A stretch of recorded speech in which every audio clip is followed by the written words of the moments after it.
जब उनके पति और बच्चों ने उन्हें अस्वीकार कर दिया तो उन्हें भारत रहने का कोई अधिकार। इनकी बुद्धि जो होती है वो घुटनों में होती है और उसकी बुद्धि वास्तव में घुटने में है। भी वो अपने पति की नहीं होगी और वो पाकिस्तान में क्या दुनिया में कहीं भी चली जाए। नमस्कार, मैं हूं अली सिद्दीकी। आप देख रहे हैं यूपी तक। मैं इस समय मौजूद हूं जनपद जामुन के केलोर गांव में। मंजू यहाँ से गई और फातिमा बन के लौट के आई। और जब उनका ये आहट जब हिंदूवादी संगठनों ने सुनी तो वो इस गांव के पास आदम के। अब उन लोगों का क्या कहना है, वो लोग क्या सोचते हैं इस बारे में, इन लोगों से बात करेंगे। जी, क्या नाम है आपका? जी, विनय प्रताप सिंह नाम है। कहाँ के रहने वाले हैं? कैलोर के रहने हूँ, वर्तमान में प्रधान प्रतिनिधि हूँ। अच्छा, ये अंजू लौट के आई हैं, कैसा देखते हैं? देखो, अंजू लौट के जो आई हैं, हम तो चाहते हैं कि उनको जेल जाना चाहिए। जब उनके पति और बच्चों ने उन्हें अस्वीकार कर दिया तो उन्हें भारत रहने का कोई अधिकार बचा ही नहीं। और जब वो गई थी तो अपनी मर्जी से गई थी। दूसरा, उन्होंने जब सोहर कर लिया तो भारत में रहने का कोई मतलब नहीं। हम तो चाहते हैं भारत सरकार को तत्काल उनको गिरफ्तार करके उनको जेल में डाल देना चाहिए। गिरफ्तार करके जेल में भेज देना चाहिए, ये कहना है केलोर के प्रधान जी का। जी, क्या नाम है आपका?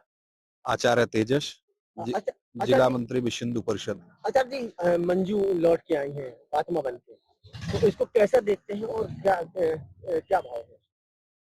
कभी कभी इनकी बुद्धि जो होती है वो घुटनों में होती है और उसकी बुद्धि वास्तव में घुटने में है। उसको नहीं लगा कि उसको कतई नहीं लगा जो देश, धर्म, राष्ट्र सबको कलंकित करने का जिस प्रकार से उसने कृत्य किया है। मुझे लगता है कि ऐसे लोगों को जिस प्रकार से देश तो अपितु संपूर्ण दुनिया में एक कलंक स्थापित कर दिया है, जो अपने परिवार को, कुल खानदान को, राष्ट्र को, धर्म को, देश को ताक पर रख दिया और ऐसे राष्ट्र से दोस्ती करी है, ऐसे राष्ट्र में जाकर वो रही है, ऐसे देश में रही जाकर के जो हमेशा भारत को कहीं ना कहीं नास्ते नाबूद करने का सोचता है। हमारा दुश्मन देश है, उस दुश्मन देश से क्या सरगना बनकर आई है और क्या इस देश के लिए वो करना चाहती है।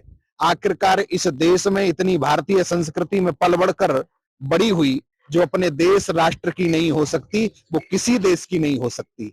इसलिए मैं तो यही कहूंगा कि संपूर्ण समाज में, देश में जिस प्रकार से यह कृत्य किया है उसने, ये कहीं ना कहीं एक कलंकित कृत्य है। इसलिए ऐसे लोगों को समाज से बहिष्कृत करना चाहिए। ऐसे लोगों को देश में रहने का अधिकार नहीं है। ऐसे लोगों को समाज से भगा देना चाहिए, निकाल देना चाहिए। हमें तो लगता है कि इनके परिवार वालों को कैसे स्वीकार करेंगे, और परिवार से छोड़िए, वो तो किसी की भी नहीं है और वो अपने भारतीय पद्धति में अपने पति को छोड़ कर गई है। वहां पाकिस्तान में भी वो अपने पति की नहीं होगी और वो पाकिस्तान में क्या दुनिया में कहीं भी चली जाए, ये सूपनखा का अवतार है। ये कभी भी कहीं भी राष्ट्र विरोधी ही गतिविधि करेगी।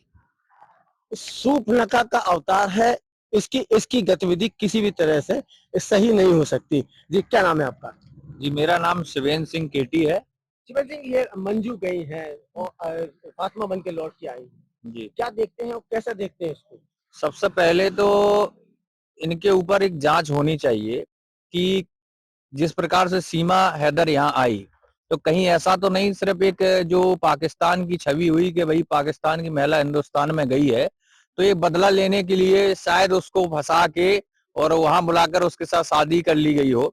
और दूसरी चीज ये है, संदिग्ध वाली बात ये है कि वहां इतने दिन रहने के बाद अब वो वापस आई है, ये बहाना बताकर कि हम अपने बच्चों को लेने के लिए आए हैं। अगर उसको बच्चों के प्रति इतनी मोह या ममता होती तो वो जाकर पाकिस्तान में शादी नहीं करती। इसलिए ये बिल्कुल संदेह वाली बात है, इस पर विशेष जांच होनी चाहिए और इसको जेल जाना चाहिए।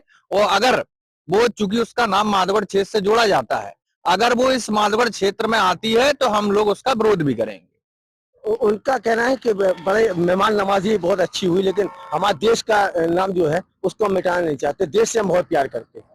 आपने एक कहावत सुनी होगी कि बकरे को हलाल करने से पहले उसको अच्छे से सजाया धजाया जाता है, उसको बड़ा खिलाया पिलाया जाता है। तो ये निश्चित तौर पर इनका भविष्य मैं आपको बता देना चाहता हूं ये पाकिस्तान में जो शादी करके आई हैं, निश्चित तौर पर इनका भविष्य बहुत खराब होगा और कहीं इनके साथ कोई घटना ना हो और घटना ये खुद ना करवा दें, इसलिए ये कृत्य इनके द्वारा किया गया है। आती हैं अगर गांव अपने तो उसको स्वीकार करेंगे क्या? नहीं, ये पूरा क्षेत्र स्वीकार नहीं करेगा। मैं तो अपनी छोड़ो, इस क्षेत्र के लोग स्वीकार नहीं करेंगे और उनका विरोध भी करेंगे। उनसे कहेंगे अगर तुम्हें पाकिस्तान पसंद था तो पाकिस्तान में ही रहना था, यहाँ आने का उन्हें अब कोई अधिकार नहीं है। और मैं शासन प्रशासन से निवेदन भी करूंगा कि अगर वो आए तो एक आपराधिक दृष्टि से उनको देखकर तत्काल प्रभाव से जेल भेजा जाए। किसी भी तरह से स्वीकार नहीं है। सरकार से निवेदन है कि किसी भी तरह से अगर ये यहाँ आती है तो उनको गिरफ्तार करके जेल भेजा जाए। जालौन से अली सिद्दीकी, यूपी तक के लिए।